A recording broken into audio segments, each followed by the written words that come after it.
So when I was a kid, they said, what do you want to be when you grow up? And I said, I wanted to be a knight.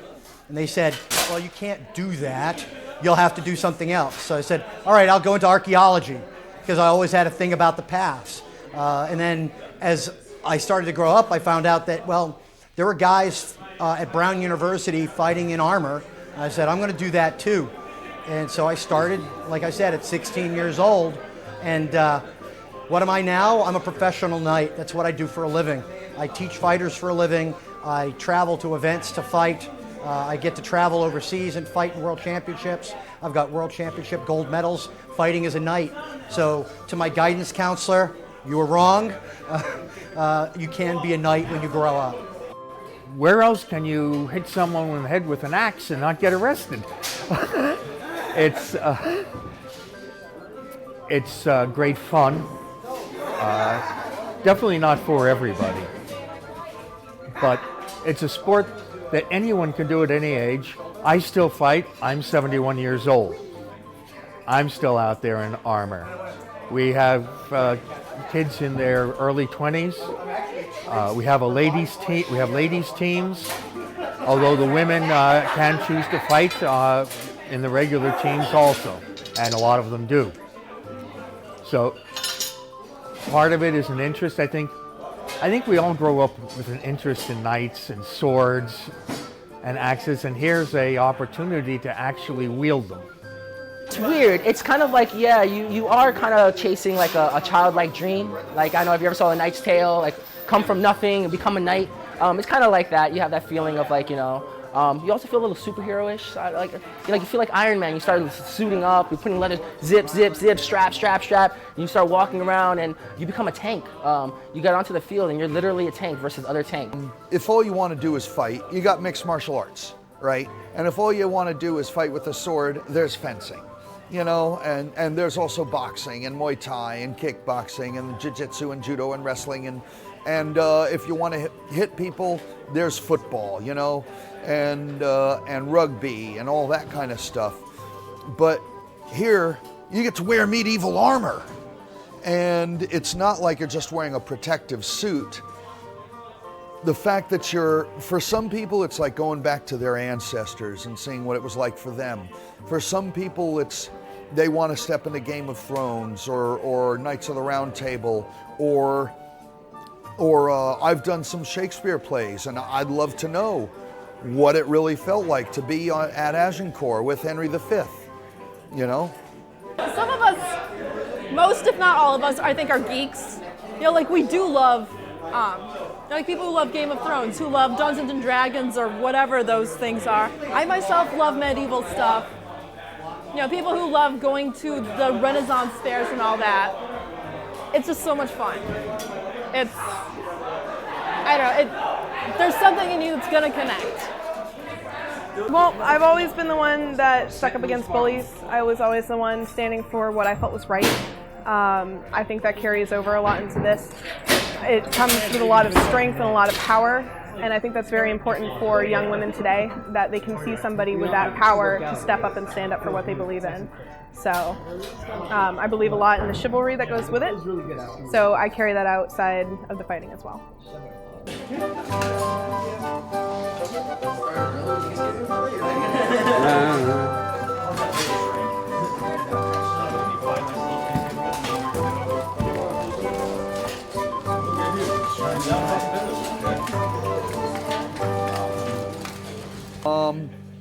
Early in around about 2010 or 11, folks in America found out that there was this thing in Europe called, there was a World Championships of Medieval Armored Combat happening in Europe. And these folks in America, they had done other medieval fighting games, but they weren't this particular kind. They didn't all use steel weapons. They didn't all involve punching and kicking and grappling as well as the sword fighting. And they weren't international world championships. So a bunch of folks who did these games and a few others got together and said, let's form a team. And they did. And when we got back, we learned what it takes to win in that sport. And so began the Armored Combat League and so on. One of those founders is Jay Brooks, and he's here today. You might want to talk to him a little later. I've been fighting in armor since 1981. So I've been doing this since I was 16 years old. I'm 52 now. I love fighting in armor. Something about the Middle Ages and armored fighting and ancient fighting to ancient Rome, ancient Greece, the Middle Ages. Fighting in armor, fighting with swords, axes, maces, all of that has always intrigued me, and to test myself against other men doing the same thing has been what my life's kind of been about. I raised my family in it. I met my wife doing it. I've got my son fighting alongside me every day. Now I do this for a living. So why do this? I couldn't see living doing anything else. It is now 10 minutes after 4. I'd like to have all fighters ready to go at 4:25, please. Yeah, working on it. The steel fighting was being done at festivals in Europe, but it was kind of like the Wild West. There were some rules. Some of them were guidelines. They weren't really rules. And when we started the Armored Combat League and the IMCF, the International Medieval Combat Federation, it was decided that we wanted a real rule set so we could have real competitive sport. So that this wasn't historical reenactment, this wasn't LARPing, this was going to be a full contact modern sport done the way our ancestors did it, or as close to what our ancestors did as possible. This is a modern take on the medieval tournament. We do it all on foot, but the armor and the weapons are all documentable to the Middle Ages. It is full contact, so we are striking one another with full force with the weapons. And there are two types of combat that we use. Today you'll see is the melee. This is team combat, and the purpose and objective is to get everyone on the other team knocked down onto the ground. It's 3-on-3. A chapter is your local group. Here in New York, we have two chapters because we're so big. The New York Sentinels, who are fighting today, and the Long Island Harlequins. We have the Manchester Monarchs down from New England.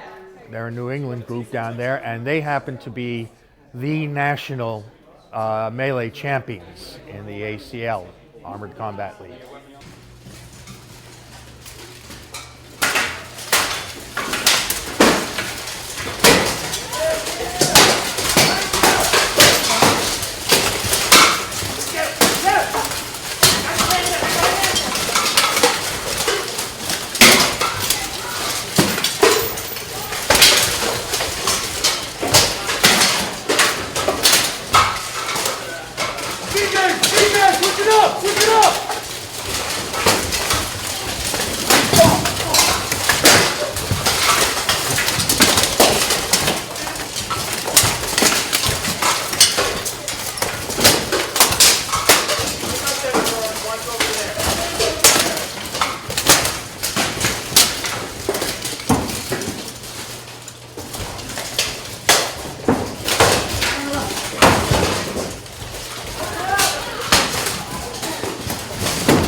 I see 2 on 3. What are you doing? There you go! Well, the New England teams are made up of guys and girls who train at the Knights Hall, and that's basically the original school for this sport of the Armored Combat League, and so they tend to do very well. Jay, their captain, Jay Brooks, well, I don't know if he's serving as the captain of the team, but he was one of the first to do this, and he's done very well in other similar games, and he has an axe and he knows how to use it.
And sometimes it's the helmet that crushes you. Ready, fight!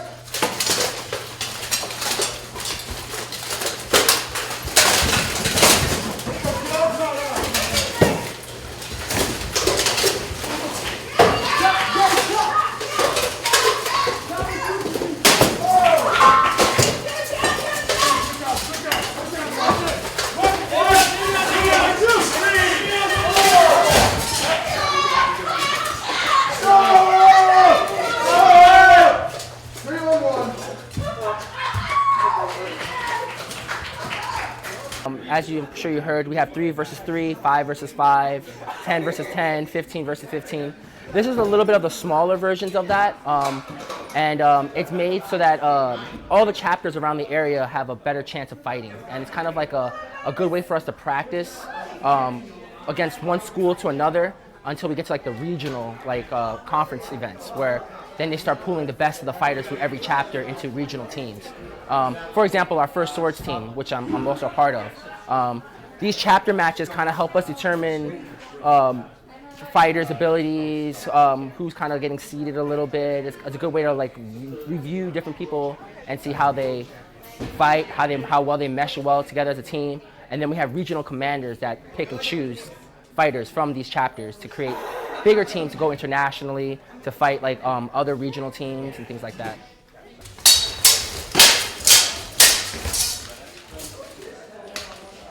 There you go, make a miss, make a miss.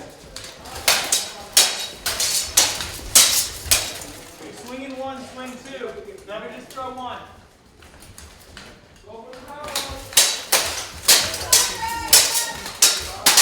Go low on him, go low. Swing more than he does.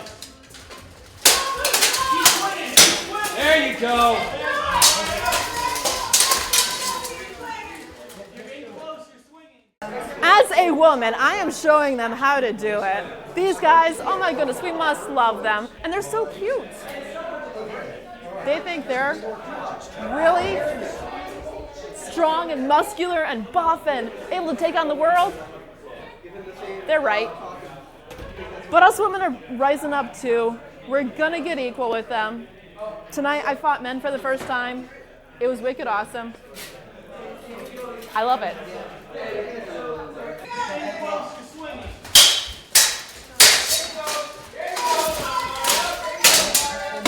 There you go. That was a good bite. 15 seconds.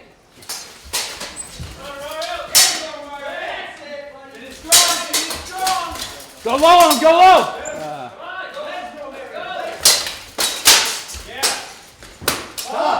Keep going. Good, good. I definitely recommend this to other females. I feel very empowered that I'm here, so I definitely would recommend it for just a survival. Like I feel like stronger and like how I can take on anybody now because I have this skill in my back pocket. Yeah, come on, ladies, bring it on.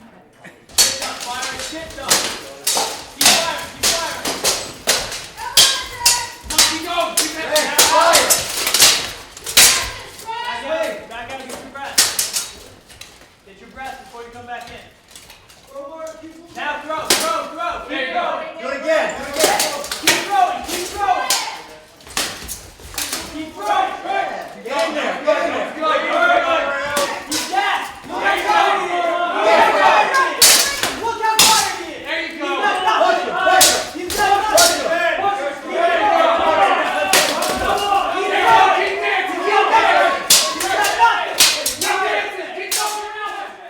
Part of it is the camaraderie that we have here. Everyone is friends with everyone else, even people, not just your own team, but the opposing team.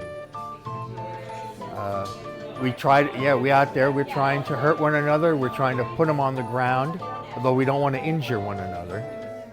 And then afterwards, we go out and have pizza or steak or whatever, a couple of beers, and talk about the match.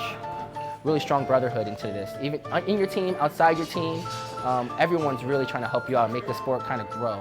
So yeah, there's a childlike aspect to it. It's hanging out with your friends, you know. It's kind of like roughhousing, and you know, because like we're just a bunch of roughhousers too. We kind of find some kind of beauty with violence a little bit, you know. But honestly, some of these guys, they're not like, you know, your jarheads or like, you know, you're crazy like, I want to fight you all the time. And no, we're a bunch of good guys that just kind of have a passion for fighting therapeutic. That's how it is. We find fighting therapeutic in a way, and it is if you do it the right way. You've also got these great guys and girls and that sense of camaraderie. Now, you can get that sense of camaraderie in everything, in any combat sport, in any team sport. For some of us, it's the greatest thing we'll ever do in our lives, and we all did it together.